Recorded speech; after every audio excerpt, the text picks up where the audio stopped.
एक लड़ रहा है दुश्मन के बम बारूद और हथियारों से, एक लड़ रहा है सरकार के लाठी डंडे और पानी की बौछारों से, एक अपने घर गांव माँ के आंचल से दूर है, एक भूखे पेट सड़क पर सोने को मजबूर है, एक खड़ा है बॉर्डर पे एक सरकार के ऑर्डर पे, और देश की जनता किसानों का खाकर एहसान फरामोश खड़ी है। नग्न तमाशा बर्बादी का देखकर ये सरकार खामोश खड़ी है। कृषि प्रधान देश में किसान नहीं होगा तो दुनिया के मानचित्र पर हिंदुस्तान नहीं होगा।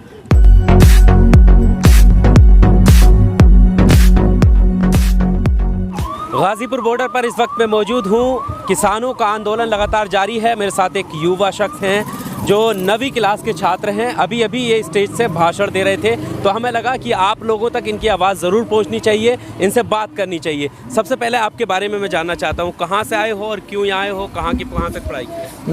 मेरा नाम शिवम यादव है। मैं लोनी विधानसभा क्षेत्र से आया हूं और मैं 15 साल का हूँ, 9वीं कक्षा में पढ़ता हूँ। जब मैंने देखा कि मेरे किसान भाई भारत के अन्नदाता इस प्रकार सड़क पर सोने को मजबूर हो, तो मुझ जैसे युवा का इस प्रकार घर में बैठे रहना नपुंसकों की भांति शोभा नहीं देता। ऐसे मुद्दों पर मुझ जैसे युवा का संवेदनशील होना इसलिए भी लाजमी हो जाता है, क्योंकि अगर हम इनके साथ नहीं खड़े होंगे तो ये अन्नदाता अगर एक्सटिंक्ट हो गए, दुनिया से विलुप्त हो गए, तो बताइए हमारा भरण पोषण कौन करेगा।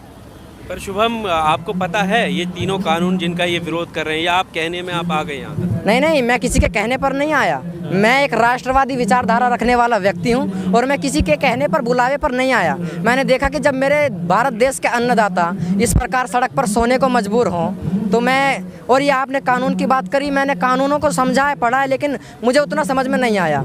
और लेकिन जब मैंने देखा, क्योंकि ये किसान है, कुछ भी गलत हो सकता, मैं गलत हो सकता हूँ, आप गलत हो सकते हैं, लेकिन भारत का पेट भरने वाले उन अन्नदाताओं की मानसिकता कभी गलत नहीं हो सकती। अगर इनकी मानसिकता गलत होती तो प्राचीन काल से ये भारत का भरण पोषण नहीं कर रहे होते। इसलिए मैं आया हूँ। मंच से क्या समझाना चाह रहे थे लोगों? मंच से मैं ये समझाना चाह रहा था, मैं युवाओं को ज़्यादातर समझाना चाह रहा था कि किसानों के साथ खड़े हों, उनके समर्थन में खड़े हों, और जो ये सत्ताधारी लोग हैं जो इसमें भी आंदोलन में, हमारे संघर्ष में अपनी राजनीति रोटी सेकना चाहते हैं, मैं उन्हें एक संदेश देना चाहता था कि इनसे दूर रहें, क्योंकि अभी राष्ट्रवादी विचारधारा चल रही है, राष्ट्रहित की नीति अपनाना चाहते हैं। मैं युवाओं को संदेश देना चाह रहा था कि इनके समर्थन में आएँ, क्योंकि घर में बैठे रहने से कुछ नहीं होगा। विरोधी कब से हो गए? ये किसी के टुकड़ों पर नहीं पलते, वे पलते हैं टुकड़ों पर, जो ये आतंकवादी बता रहे हैं इन्हें। हम आतंकवादी नहीं हैं, हम राष्ट्रवादी हैं। राष्ट्रहित की बात, किसान एकता जिंदाबाद का नारा। और हमारे ये तो आप भी जानते हैं, मैं भी जानता हूँ, आप पत्रकार हैं, मैं एक छात्र हूँ, और हमने पढ़ा है, जाना है कि प्राचीन काल से ही हमारी कृषि प्रधानता की सभ्यता रही है।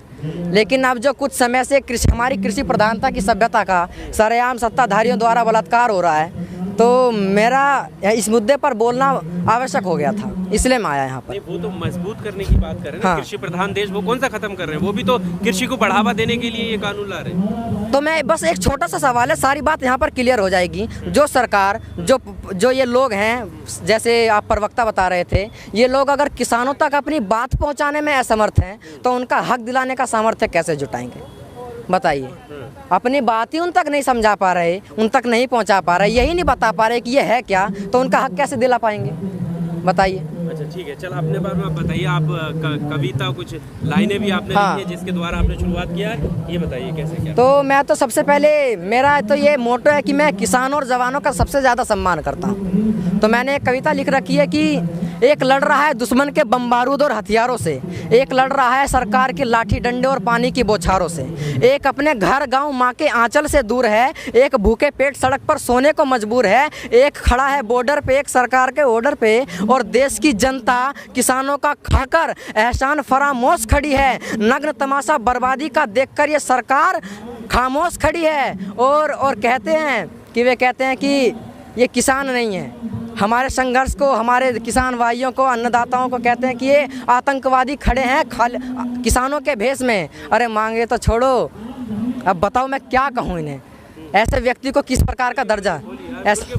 नहीं, एक मीडिया की भी मर्यादा होती है, अपने शब्दों को विराम देता हूँ मैं, क्योंकि अगर मैं ज़्यादा बेवाक हो जाऊँ। तो आपने क्या कुछ ऐसा लिखा जो हमारी आदत है? नहीं, आपकी आदत, आप तो पत्रकार है, निष्पक्ष पत्रकारिता करना आपका धर्म है, लेकिन जो टुकड़ों पर पढ़ने वाले वो प्रवक्ता हैं, मेरी बातों को घुमाकर दूसरे ढंग से प्रस्तुत करेंगे और बताएंगे कि ये आतंकवादी हैं। उन्हें उन नपुंसकों को ये समझ में नहीं आता कि वो जो खा रहे हैं, जो बोल रहे हैं, जो उनके हैंड चल रहे हैं टाइपिंग पे, वो भी इन किसानों की बदौलत है। वो भी तो मानते हैं इस बात को, वो कब मना कर रहे हैं? संबित पात्रा बीजेपी के प्रवक्ता हैं, 80 करोड़ किसानों की वो बात करते हैं। यहाँ पर 80 करोड़ नहीं है, वो कह रहे हैं कि हम भी सबके हित के बारे में ही सोच रहे हैं। तो मैं उन्हें बताना चाहूँगा कि भारत में सबसे ज़्यादा किसान हरियाणा और पंजाब में ही रहते हैं। भारत में जो किसान होते हैं वो जीडीपी में जो 80% देते हैं किसान, वो हरियाणा और पंजाब से ही होते हैं। अगर ये परेशान नहीं होंगे तो संबित पात्रा जी परेशान होंगे। बताइए, वे तो MBBS हैं, फॉर्च्यूनर लेकर निकल जाते हैं, ये ट्रैक्टर लेकर सुबह शाम खेत जोतते हैं, उन्हें समझ में नहीं आता। हमारे पसीने नहीं दिखते, हमारी भीड़ दिखती है उन्हें। सब चीज़ दिखती है, तभी तो वो ये बात कर रहे हैं। दिखती है तो पूरे देश के किसानों की वो बात कर रहे हैं। दिखती है तो 40 दिन से किसान भाई नाराज क्यों हैं? अगर इतने ही समझाने में सामर्थ्य होता उनमें, तो इन्हें खुश कर इन्हें समझा कर वे वापसी भेजते। अच्छा, समझाने का सामर्थ्य है नहीं और कहते हैं कि आतंकवादी खड़े हैं। धिक्कार है ऐसे प्रवक्ताओं पर। ठीक है, आप एक युवा हो, देश का भविष्य हो, अभी पढ़ाई चल रही है। खासकर जब नरेंद्र मोदी की सरकार देश में बनी तो उन्होंने युवाओं पर काफ़ी जोर दिया। ऐसे कानून लेकर जब सरकार आती है और उनका विरोध होता है, आम जनता सड़क पर आती है, किसान सड़क पर आते हैं, और अब एक इस देश का युवा जो अभी पढ़ाई करने की आपकी उम्र है, आप भी आंदोलन का हिस्सा बन रहे हैं। क्या सोचा, क्या समझा, आगे का भविष्य कैसे देख रहे हैं आप? पढ़ाई लिख कर करना है, मुझे राष्ट्रहित की भावना अपनानी है। पढ़ लिख कर मुझे इस देश की सेवा करनी है। अगर मैं इन अन्नदाताओं के समर्थन में नहीं खड़ा हुआ, तो अगर मैं इनके समर्थन में खड़ा हूँ तो ये भी एक देश सेवा है, समाज सेवा है। इनके समर्थन में खड़ा हूँ, मुझे देखकर उम्मीद है कि कुछ युवा होंगे जो राष्ट्रवादी होंगे, उन्हें उम्मीद की किरण तो जगेगी। कोई तो है, शुरुआत मुझसे हुई है, भीड़ आगे तक जाएगी। शुरुआत करना है। हाँ, शुरुआत मैंने करी है और मेरे साथ और भी युवा खड़े होंगे। मेरे को यकीन है भारतवासियों पर, भारत के युवाओं पर, कि वे मेरे समर्थन में खड़े होंगे, किसानों के समर्थन में खड़े होंगे। आपको प्रधानमंत्री मोदी पर या उनके वक्तव्य पर या जिस तरीके से वो बताने की कोशिश कर रहे हैं इस कानून के फ़ायदे गिना रहे हैं, आप युवा हैं, क्या आपको भी वो समझ में नहीं आया? विश्वास नहीं हो रहा है प्रधानमंत्री की बात पर? मैं इस पर विशेष कोई टिप्पणी करना नहीं चाहूँगा। हमारे किसान नेता लगे हुए हैं। अगर नरेंद्र मोदी जी हमारे प्रधानमंत्री अगर उन्हें कुछ समझाने का प्रयास करते हैं तो प्रयास करें। अगर हमारे किसान भाई, किसान नेता अगर उससे संतुष्ट हुए तो ठीक है, अन्यथा मुझसे ज़्यादा अच्छे हैं वे। उन्होंने बहुत से जीवन के दाव पेच को देखा है, उन्होंने जीवन का अनुभव देखा है मुझसे ज़्यादा। मेरी तो 15 वर्ष उम्र है, किसान नेताओं की 70 वर्ष उम्र है। वे ज़िंदगी के हर उतार चढ़ाव से गुजर चुके हैं, वे अपना भला खुद सोच सकते हैं। मैं इस मोटिव से नहीं आया कि यहाँ पर कानून गलत है, मैं इस मोटिव से आया कि मेरे अन्नदाता, मेरे भारत के अन्नदाता सड़क पर सोने को मजबूर हैं, मुझे उनके समर्थन में जाना है, बस। जो लोग ये कहते हैं कि उकसावे में आए हुए लोग हैं, उनके लिए कुछ कहना चाहिए? क्या?